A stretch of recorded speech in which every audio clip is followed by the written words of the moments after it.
So we come from the tourism panel, where we have a very optimistic message about the future, to a panel on real estate and to some extent hospitality. Real estate is another market where short-term dislocations create long-term opportunities. And of course, the real estate market is one of the markets that may be quite changed as the result of the pandemic. So we have with us a great group of panelists who are, most of them, representing significant foreign investment into the Greek market. So it is very interesting to see not only the support coming from one of the major Greek bank to the sector, but also the investment inflow through these Greek entities into the Greek real estate market. And I will thank Petros Machas from Machas and Partners, who every year moderates this panel. And I'd like to welcome my friends Stelios, Telis, Tassos, George. And Petros, the floor is yours. Thank you, Nico, very much. Thank you for what you and Olga do all these years, which is extremely important for Greek investments and for especially real estate. I'm really honored and humbled by, I want to say, to have this very significant panel. All of you know who they are. Stelios Zavvos is known to all of us as a major investor in both parts of the Atlantic. In real estate, he has done tremendous investments both in Greece and abroad. George Chryssikos with Grivalia has done a very successful presence in the Greek market, attracting international investors and cornerstone investors. George Kormas also is somebody who is extremely knowledgeable, and he's somebody who managed to make a banking arm, let's say, of the Piraeus real estate as a very bold and very attractive investment vehicle in the Greek market. Karytinos with Prodea have done tremendous job, as we know, all of us in Greece. And Tassos Kazinos with Trastor is one of the most knowledgeable figures of the Greek market, and he has attracted significant interest of investors. I don't think I need to say more. I was planning to talk about the current situation of the market, but I think it's much more interesting to give the floor to our panelists who know very well the market, and I think that we should start with Stelios Zavvos, who can give us an overview of the situation, the current situation in Greek real estate, and the macroeconomic prospects of this sector. Stelios? Thank you, Petro, very much. We would like to start by identifying that clearly this pandemic-related recession is not a general recession, it's a sectorial recession. It affects very specific sectors: the international travel, the entertainment, and hospitality. These sectors represent important segments of the Greek economy. And as a result, both the Greek economy and the real estate have been affected by the pandemic. We cannot accurately evaluate at this moment the extent, the quantitative extent, but we can identify specific predominant trends. And we can see, as a first observation, that while the real estate investment companies, the REICs, have been discounted and affected much deeper in the United States and in Europe, in Greece, the impact was much less, which shows some resilience of the market to a certain extent. But I'd like to go to the specific trends and describe them. We see that the industrial and logistics segment, due to the exponential growth of the e-commerce, is particularly active. And in Greece, this has become a predominant sector where people invest. Also, what we see is that the data centers start becoming also a very important investment target for Greece.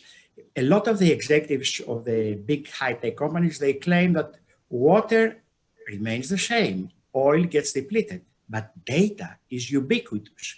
Data continuously expands and grows, and whoever controls the data will control the future of the growth. So that's why data centers are becoming so important.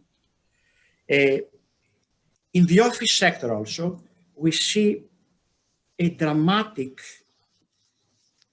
diversification. The Class A offices, which provide better conditions for health, are becoming quite more stable, while we will see clearly that the B and C class tend to have a weaker demand. The interesting part that we could look at is the hospitality, which has been affected in its weak because of lack of tourism. But there, we might potentially see opportunities of dislocation. Potentially, hotels could be identified. Sorry to interrupt, but we don't have a lot of time. So we'll get back with questions regarding hospitality and the subsectors, and I'm sure the general trends. So in that aspect, we see that different segments do represent a very specific different demand for the investors. As a prospect, we do believe that Greece will become again an investment destination for the capital for very simple reasons. The low rates from the European Central Bank will remain, which makes the real estate yields more attractive than other investments. And we also have the next generation EU funding, which will bring money for infrastructure and other different investments in Greece, and that will give a prospect for Greece. Thank you. Thank you very much, Stelios. Thank you. And I'll go first to George Chryssikos. And what I want, George, is that, as we know, the situation is a given. And what did Grivalia decide to do in order to tackle this crisis, the crisis?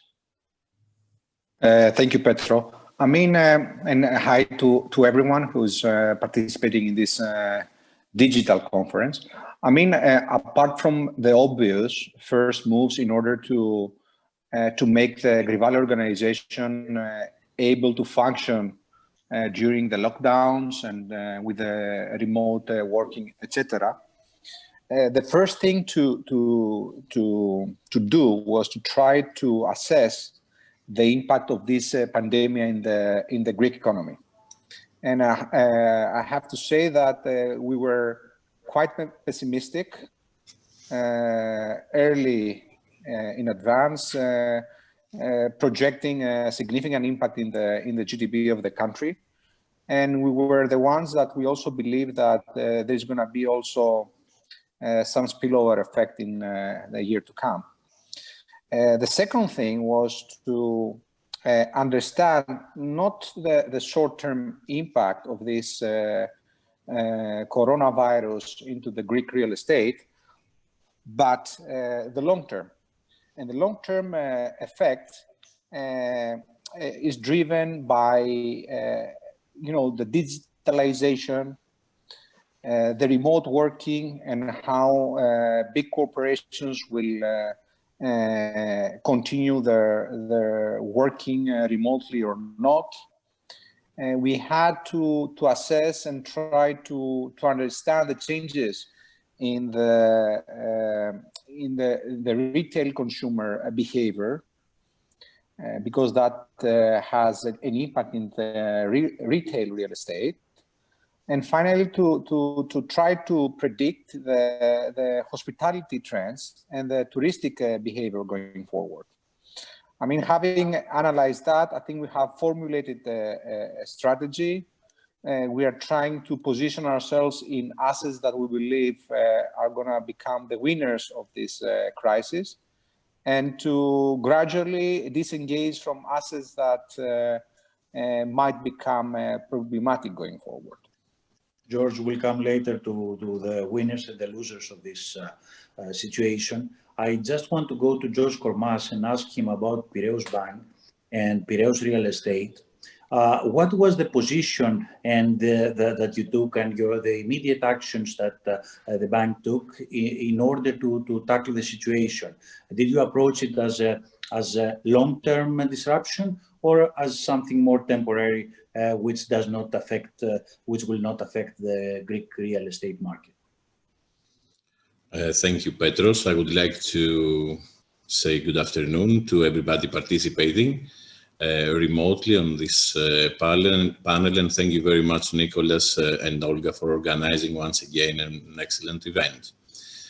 Coming back to your question, Petros, I have to say that obviously we did the obvious at the beginning as a group, operating with a sense of responsibility and according to our corporate responsibility agenda.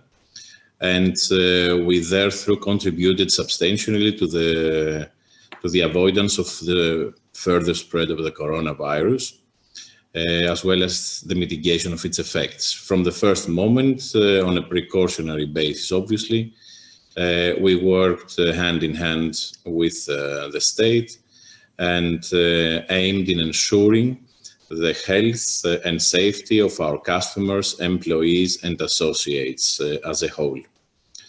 On top of that, the bank did loads of contributions to the Greek state in form of medical equipment and similar. Apart from that, and we took the stance that this was not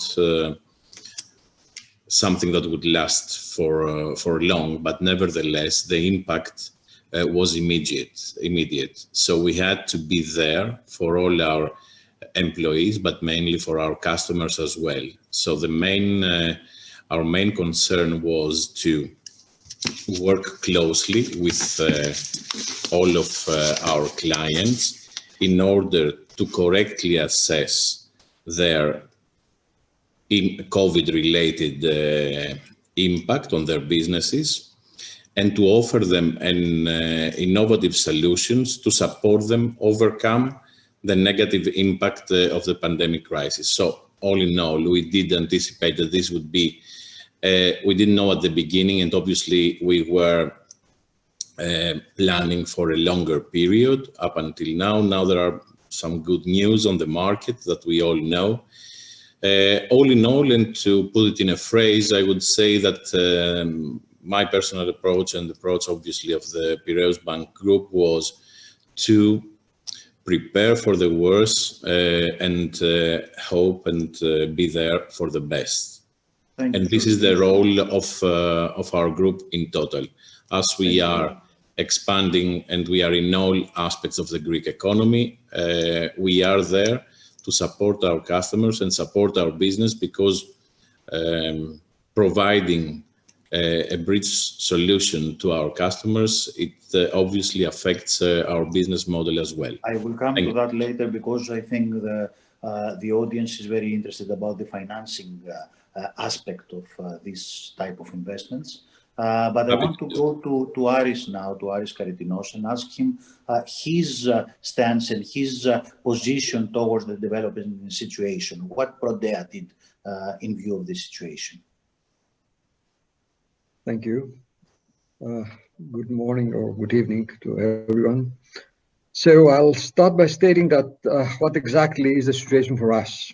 Fortunately, our exposure to sectors that took most of the hit during the COVID crisis, like retail and hospitality, was less than 10% of our portfolio. So the impact on our income and operating profits for 2020 is expected to be less than 10%, with 2/3 of that due to the hotel sector. And in terms of valuations, the impact is expected much less and in line with June's valuation, which show less than 1% drop. So the impact you see tactical terms is minimal. In terms of our investment activity, this will not be, you see, really disrupted since we have enough cash and lines from the Greek banks to accommodate our investment pipeline. And if more money is needed, there is a very vivid Greek market for corporate bonds at very attractive rates, especially for companies like us that have a steady and secure cash flow. However, we had a disruption with respect to our strategic plans on raising capital. Since international markets are now at a very heavy discount, especially European REITs are, you see, traded at very heavy discounts. So until the markets will go back to normality, this will be an impossible task for us. Finally, I should note that we took advantage of the COVID situation to enhance our digital readiness, and we achieved to have minimal nuisance from the fact that more than 80% of our staff was working from home. But to be honest, I personally believe that at least for companies like us, this is not a sustainable situation for the long run. Mm-hmm. Thank you very much, Aris. And I want to go to Tassos Kazinos and ask him, and I think an interesting question. So if you would measure Tassos Trastor's investors' stress level towards the situation, what would be the grade from 1 to 10 of this stress level? What was your reaction to contain the risk of this crisis? Thank you, Petros. Good afternoon, New York, and good evening, Athens. Thanks to the organizers for the invitation. Clearly, the onset of the pandemic presented us with a classic crisis management situation, but I would not say that we got stressed, but we certainly shifted gears. We heavily then focused on risk management, scenario planning, rebudgeting, and risk mitigation efforts. And I think our approach and our response centered around 4 pillars. First and foremost, obviously came the health and safety of our staff and business continuity. We are very early on to implement remote work from January onwards. We did all the things that I think we're all accustomed to: regular disinfection of the office, sanitizers, masks, and testing. And we implemented and we enhanced our IT systems to ensure business continuity for the business. The second thing we placed paramount importance on asset management. We implemented COVID prevention measures at our buildings. We kept close to our customers, but sometimes sadly became unpleasant with collections, which as a result mitigated, however, the contracted revenue loss to about 10%, which is more or less a month's lost rent. Thirdly came funding. The pandemic found us in the middle of a capital increase, and despite the challenges, we successfully completed the increase and raised 37 million. We also proceeded with refinancing 3 existing bond loans and reducing interest payments and amortizations, and secured new credit lines. And all of these actions were really aimed at shoring up the business and ensuring liquidity would never become an issue, no matter the extent and the length of the pandemic, but also providing us with additional firepower to take advantage of any opportunities. And then lastly, we really reviewed our pipeline and planned investments. We dropped some deals.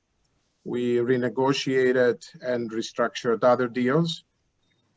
In all of our new investments, we paid increasing attention to the tenant profile and the credit risk, which all have resulted in us making 85 million of investments this year, which is 8 closings, all of them in the logistics and office sector.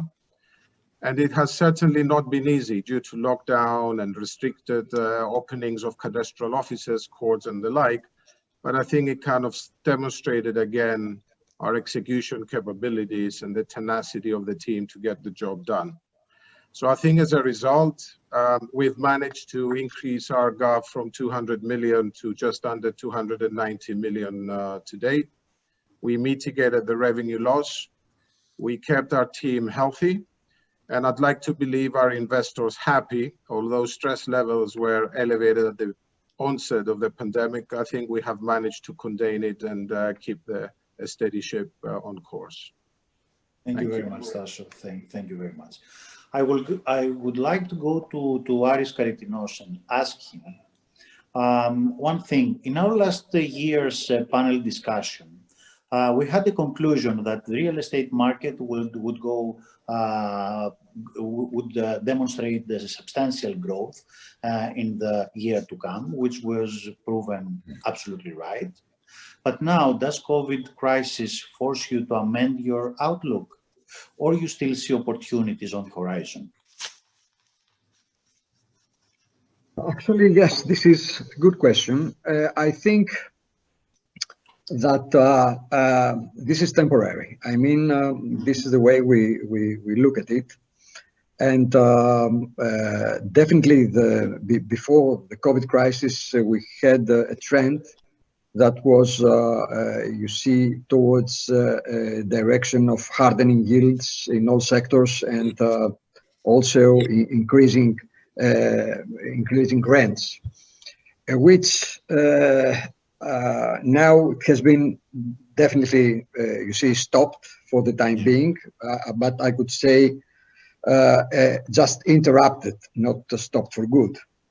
So I believe that when things will go back to normality, then at least for most of the sectors, maybe with, I have question marks about maybe the retail, which is a sector that took a very big hit during the crisis, and in specific parts like you see, not for Greece, of course, but for other countries like malls have serious problems that had before the COVID crisis as well. But for the other sectors, I'm very optimistic, especially for logistics, which show that they are, you see, sustainable during the crisis, and they won't have a problem in the future, even if we'll have a shift towards, you see, e-commerce. And the same stands for the hotel business, for hospitality, because it may be the case that hospitality will have 1 or 2 difficult years, but then I believe that there will be, then we have a V-shape, you see, curve, and the demand will be huge. So that's why we are, you see, very optimistic, and we keep investing in these sectors. Thank you very much.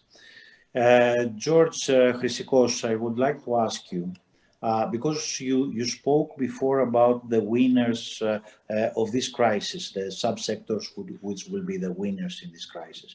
Can you please tell us what is your view on which subsectors of the real estate will be the winning sectors after this crisis? Yes, our view is that the coronavirus acts as an accelerator to changes that were supposed to happen sometime in the future, but they came earlier, and this mainly due to the digitalization, the penetration of the e-commerce, the flexible working conditions now, etc., etc. I agree totally with the introduction of Stelios Zavvos, and also with the comments that just Mr. Karytinos mentioned, that the clear winner is the data center first. Data centers are becoming very popular. We have seen big corporations coming to Greece to establish their Amazon, Microsoft. We have seen also a big transaction happening with Lambda Helix like a month ago. So it's the hottest subsector currently in, but not only in Greece, I think globally. In the prime energy efficient office building is again clear winner. First, because it provides the proper environment and has all the health and safety criteria to be selected by the largest corporations, but also the fact that we have a very short supply makes them even more attractive in the Greek region. If we touch base a little bit on the hotel sector, I think clearly, and I'm saying that judging from the performance that we saw this summer, the clear winners are going to be in Greece, the very high-end exclusive resorts, the type of projects that they offer exclusivity, distance, a sense of remoteness in the traveler. And we own Amanzoe, which is considered the most luxury, this type of resort in Greece. And when it did open, because it was closed during the first month, but it opened in the mid of June and onwards, we had a record year, record August, 100% occupancy, and similar with September and October. So it went really well. So the winners, in my view, is that those are the winners.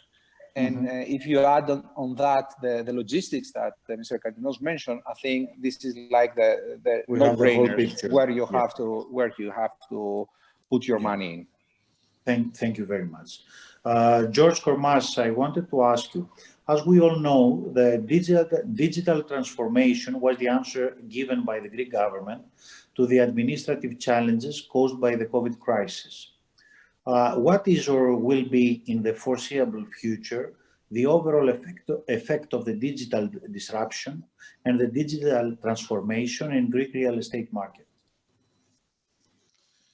As already mentioned, one of the few reasons that the real estate market hasn't collapsed during the period that we have experienced in the past was because of the level of digitalization that was in place already. Here I have to say that before the COVID reached us, Piraeus Bank and Piraeus Bank Real Estate were one of the few believers in the digital transformation of the entire organization. Therefore, the heat did find us ready against this challenge, and this was the reason why during the first and the second lockdown there was no reduction in the density and the perimeter of the offered services by the bank and by Piraeus Real Estate in particular. To the contrary, we did manage to increase the deals that we managed to put on the market and make them reality by closing them. Coming back to the future of digitalization in real estate, I think it is a one-way ticket. There is no way to avoid it. I will briefly only mention big data, which was already mentioned, and is one of the fields that George and Aris before me mentioned, data centers and so on. Imagine that we are all moving towards this direction, so there will be an immense need for that as well. Big data is the way to create a new product, so to say. AI in real estate is very important as well, and predictive analytics belong to the competitive advantages of real estate. Obviously, move to the cloud for property management and so on. And the very important thing I would like to mention is the augmented reality, because there we do have the augmented reality blending with real world, which is which is us. And on this field, so George, you will we are talking about a new era in the real we are estate. talking about a new era, talking about the augmented reality. As I wanted to say, we will be displaying and starting something very innovative soon as Piraeus Bank and Piraeus Bank Real Estate in particular. You will soon hear from that. I'm not allowed to say that, just as a teaser. It will be very innovative. And at least. Yeah, this is something that it's upcoming, and we have been preparing it for long. And why all that is of importance? Why that? Because digitalization will bring something that is well needed, both by nationals and international real estate investors, which is to bring transparency in the entire process. This is what we are missing. Sorry to interrupt you. It's very interesting what you are talking about, but I think we should move on to Tassos Kazinos. Happy to do. And talking about the new era. And I want to ask him about the office buildings. What is your opinion, Tassos? What is the difference in the performance between Class A and Class B office spaces going forward in the post-COVID era? Yeah, thank you, Petro. Yeah, office is a key investment area of Trastor. I think it's fair to say that in the pre-COVID era, and due to very low stock of modern office spec in Athens, we observed demand and shift and rental growth shifting to Class B spaces and secondary locations. However, we think that in the post-COVID era, we expect that Class B offices will face repricing because of demand shift from tenants, but also occupiers, we think, will demand higher quality and tech-enabled buildings. The impact will not be immediate, and the extent of such effects, in our view, will be determined by the fundamentals of each local market. For example, very low vacancy and low stock markets like Athens will be less impacted than other areas. Also, we think that the cost benefit between physical and remote work, which is still being assessed by corporates, will depend on a number of factors. For example, the type of businesses in the country, IT literacy, infrastructures, digitization, bureaucracy, culture, demographics. Well, overall, yes, we do expect an increase in remote work, which was almost non-existent in Greece before COVID-19, but not anywhere near the levels anticipated in the US. Undoubtedly, though, there will be a dichotomy between Class A and Class B buildings. Large tenants will certainly put importance on wellness, on low carbon footprint, on the IT infrastructure of the buildings that they would occupy. And therefore, I think this will present investment opportunities for new build projects with modern specs, as well as for value add strategies, meaning the conversion and upgrade of Class B assets in strong locations. And I think in conclusion, I would say that we expect Class A offices and demand for those to remain robust and outperform Class B office spaces. Thank you, Tassos. Thank you very much. Now I'm going to Stelios Zavvos, and I want to ask him, Stelios, what do you believe regarding the EU stimulus package and the COVID-19 recovery fund? Is it going to affect the Greek real estate market? In what sense and to what extent? Another point, Petro, and this is what will make the difference.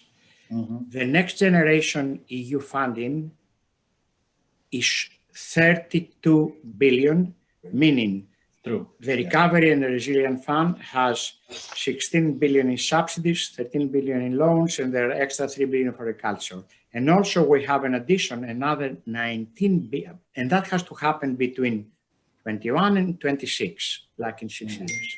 Also, we have another 19 billion coming from the ESPA which will bring the total thing closer to 50 billion. Why this is going to be important for real estate, and why we believe that will make still Greece a good destination for investing for the international capital. First thing is that ECB is keeping the rates at a very low level. That's very good for real estate because the yield becomes attractive. Second, all this money coming in the country will create GDP growth. GDP growth always correlates immediately with residential demand. It will affect the residential. Most of the money will go to infrastructure, which will help basically the logistics, but the GDP growth will help also exports, which will affect logistics. There is a major element of this money going to energy efficiency for the residences and energy efficiency for a lot of these buildings, which will upgrade. So we will see a revitalization both in the residence and the office. And we have also the digitalization, which a lot of money will go into that, which will affect both logistics and data centers. So yes, we are looking at a major impact in real estate, even that this will revitalize the growth of the economy and the specific sectors. Thank you very much, Stelios. Thank you very much. I think we have just 4 minutes, and I don't know if we have any questions from the Q&A session.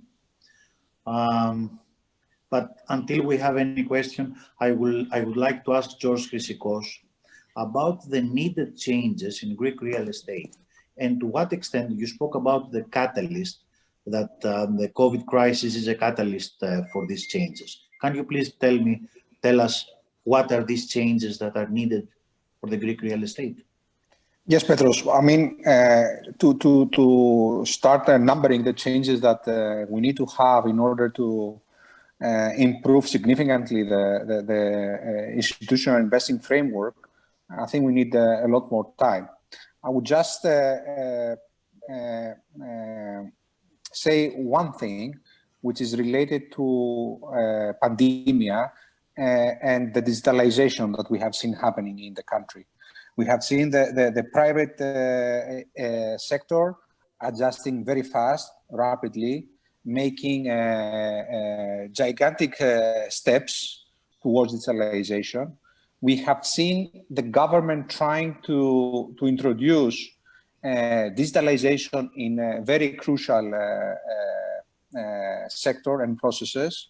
What we haven't seen, and I think that should be outcome of the pandemic, is digitalization in specific real estate services, state services like land registry, in order to accelerate transaction and transferring of the assets, as well as mentioned by George Kormas, data availability of transactions, of comparables, of George, thank you very much, because we just have 1 minute. One question to George Kormas. George, the Greek banking system is able to finance investors who want to invest in Greek real estate or who want to enter into development projects? The Greek banking system has proven resilience over not only over the COVID-19 crisis, but in the years before. It is one of the most well-examined banking systems across Europe, and it has proven that it has the ability and the strength and the needed liquidity to support any real estate projects, not only real estate projects, but we are talking about the real estate projects as per se now. And this is proven through the participation in the financing of recent mega real estate projects in Greece. Thank you. Here I have to add that obviously it all needs to follow the new Green Deal that applies all over Europe, and obviously only bankable projects will be financed. That's obvious, correct. Unfortunately, gentlemen, we don't have any more time. I want to thank you very much, all of you, for your insightful contribution in our discussion. I think our audience got the answers. I don't see any further Q&A. So thank you very much and hope to see you next year in New York. Thank you.